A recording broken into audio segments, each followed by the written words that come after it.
Hari ini kita akan melihat satu murid Tuhan Yesus sebelum yang terakhir, sebelum Yudas, yaitu Simon orang Selot. Saudaraku, Simon orang Selot ini disebut juga sebenarnya Simon orang Kanani.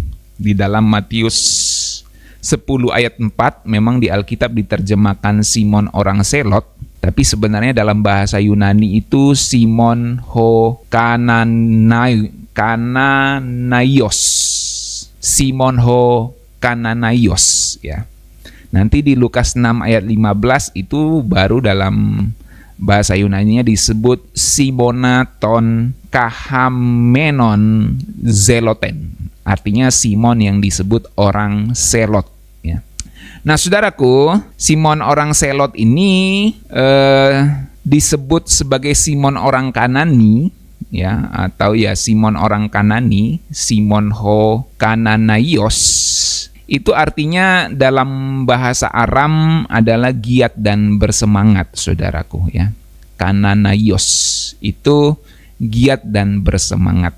Kemudian kita lihat di Alkitab, Simon orang Kanani ini juga diterjemahkan Simon orang Zelot.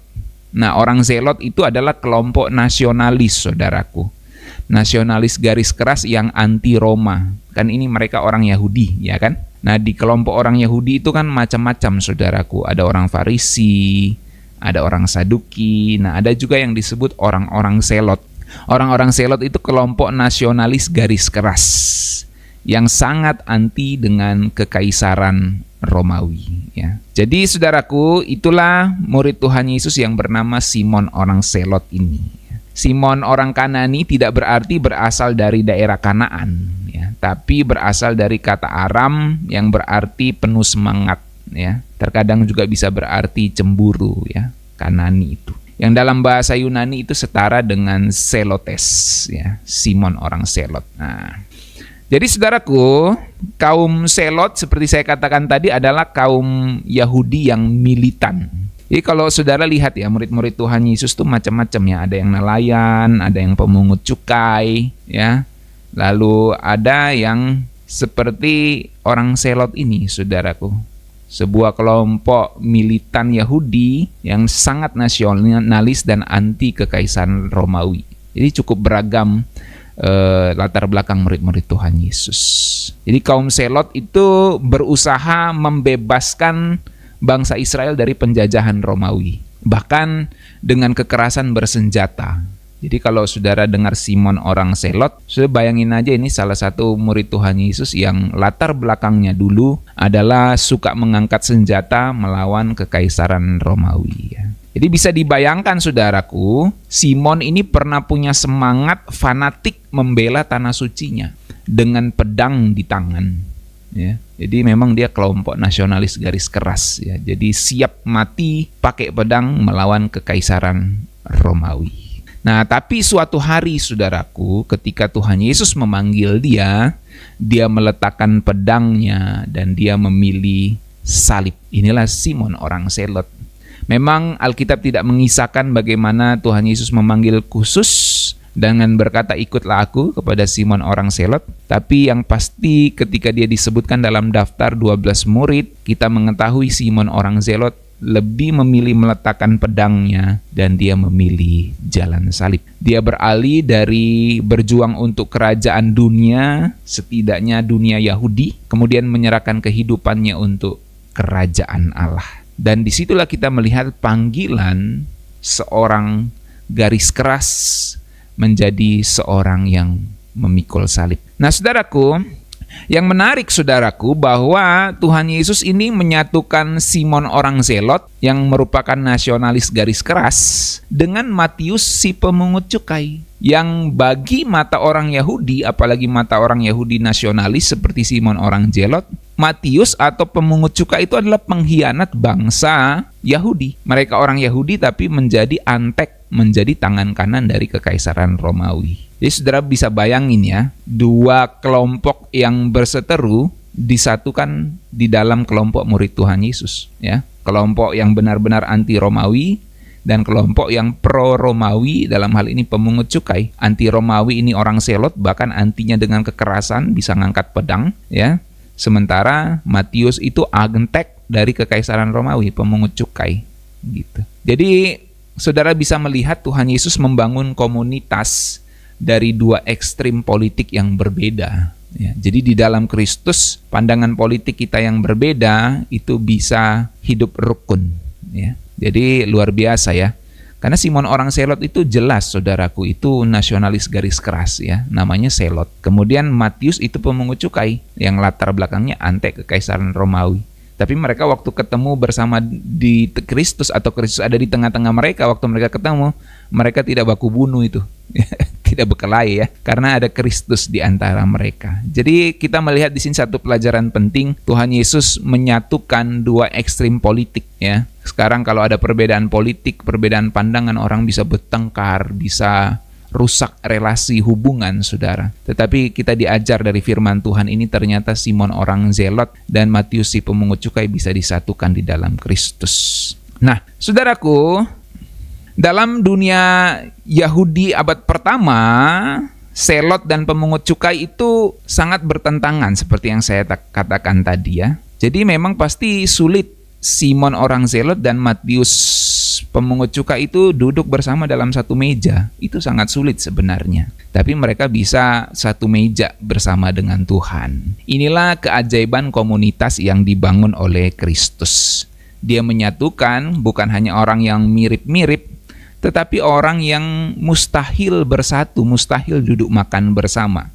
Satunya ekstremis, garis keras, anti kekaisaran Romawi, satunya antek tangan kanan kekaisaran Romawi, si pemungut cukai. Tapi Tuhan Yesus menyatukan mereka lewat kasih dan misi kerajaan Allah. Jadi Simon orang Zelot berubah dari pemberontak yang mengandalkan senjata menjadi murid Tuhan Yesus yang memberitakan damai dan mengandalkan kasih. Demikian juga si Matius itu diubah jadi dari antek kekaisaran Romawi menjadi antek kerajaan Allah. Nah, saudaraku, dalam tradisi gereja kuno, Simon orang Zelot ini memberitakan Injil di Mesir, di Libya, dan di Persia, bahkan sampai ke Inggris.